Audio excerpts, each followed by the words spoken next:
Hello, this is Raymond Fu from EMSNow, coming to you from Nepcon China in Shanghai. Today I'm joined by David Bergman. David is the Vice President of International Relations at IPC. Welcome, David. Thanks, Raymond. Okay. David, can you just start off by telling us a little bit about IPC's establishment in China? Sure. Yeah. We started looking as part of one of our long-range plans in 1999-2000 about being a more globally positioned organization. And we decided that if we were going to be global, we needed to establish a presence in China because of the sheer volume of manufacturing taking place. And so China was our first office opened up out of North America. We opened up in 2002, so this year we're celebrating 10 years of activity in China. And we have representatives from China on IPC Board of Directors, and our board has focused very heavily on IPC efforts to bring standards and our programs to the manufacturing industry in China. And could you tell us a little bit more about the goals of IPC in China? Initially, our objective was to bring our standards here, so that companies here were using the same type of standards, the same standards as their competitors or collaborators in the rest of the world. And so we have been focused on that, but also then raising awareness and knowledge about our standards. So training on IPC standards is very important. So of course, we have members here in China. We have started standardization activity here. First, we wanted to make sure that the translation, it's just not word translation, meaning translation. We've focused a lot of effort on that. We have 40 committees right now.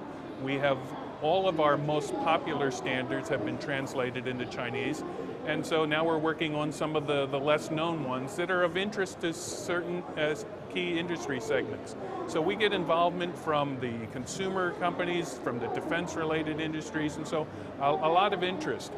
As we got more deep into the standards and people understood how IPC, the companies here started to get a feel for IPC standardization process, they started asking the next question: why can't we start standards here? Absolutely, we've been encouraging that. So now we have 3 committees that have been established in the last year or so, where there was no English equivalent, and so the standard IPC standardization starting here in China, in Chinese chairman. We have the challenge that we now have to translate to English to go the other side, so that I can get a global consensus. But if you're a global organization developing global standards, it really shouldn't matter where it's coming from. And so the nice part is, or the exciting part is, that we have standards that are important to companies here, and so they've started that effort. And then certainly with all the training that's of interest to the global manufacturers, companies that are outsourcing to Chinese manufacturers want to make sure that they understand the standards that they're building to. And so training and our certification programs have been very popular. And talking about training and certification, Terry Koslow from IPC wrote a very interesting article recently about marketing standards in China. Basically, it's about different mindsets between the East and the West, where perhaps training is not valued so highly in China rather than cost. What are your viewpoints on that? Challenges? Well, there's a number of challenges. The first, from a standpoint of any organization trying to sell standards, there's lots of copies here, and of course that's the first thing you so even face. that is intellectual property. Right, yeah. right. Okay. And so that's somewhat of a challenge. And then there are companies that are pushed by their customers to be IPC trained. And those are the easiest ones because there's the consumer demand. There's something to drive them. Right, but then you get into the state-owned companies or some of the ones that are building for local markets. They're interested in the knowledge. They want to know the information, but they don't really care about the certificate when they're done. And so, they're a little bit tougher to get to. You have to go to them and say, we have this service. This service can help your company, and then you have to, it's a longer selling process. Once they get a feel for the information that's in there, it's been very popular, or it is more popular. But still, they're then saying, well, we don't need the certificate, so give us costs down, you know, and then you get that in the number, and that's expected. So we're working on those things as well, but you know, when we go in and at least give some overview presentations, you almost always get some level of interest. But it's not as easy a sell as it might be in Europe or in the US. So there are positive responses, but I guess with the cost of manufacturing getting more expensive in China, and even labor costs going up. So this could be a catalyst for longer term thinking in China, perhaps? What do you think? Well, there's a certainly, when we saw more and more outsourcing, you figured that this day was coming. Right. You know, we're talking about raising the income level of a country in a reasonably short period of time, number of years anyway. In fact, a very short period.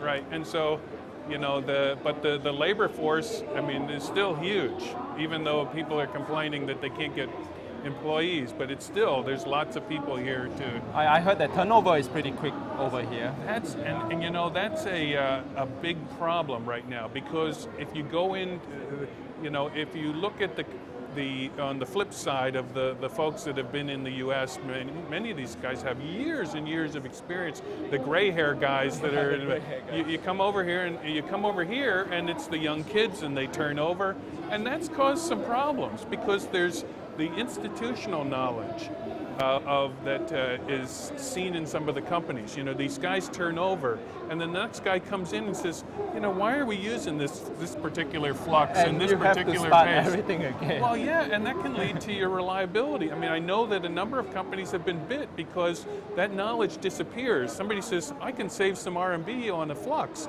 I'm going to change that. Well, the other one has been qualified by 2 generations of staff before. And so I guess continuity is a big challenge in China.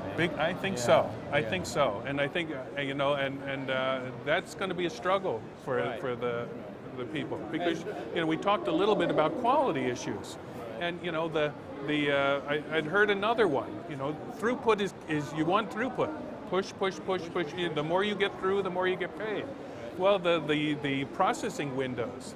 You know, you push it so fast, maybe your solder mask now no longer gets cured because you're going to 20 seconds too fast. So you sacrifice quality for throughput, which is bad. Right, and the thing is, they don't know. They said it still looks good, it still feels good, but now it's porous. Your solder mask is porous and holds some contamination, which gives you your reliability problem. So, you know, that again comes back to institutional knowledge and can be a big problem. Right. And final question, how do you see IPC's progression in China in the coming years?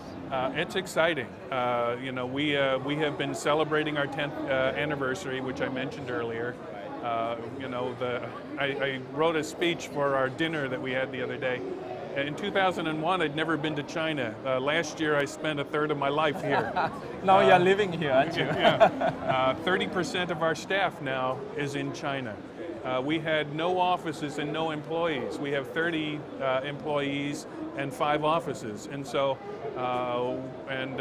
we will be many events this year trying to spread awareness.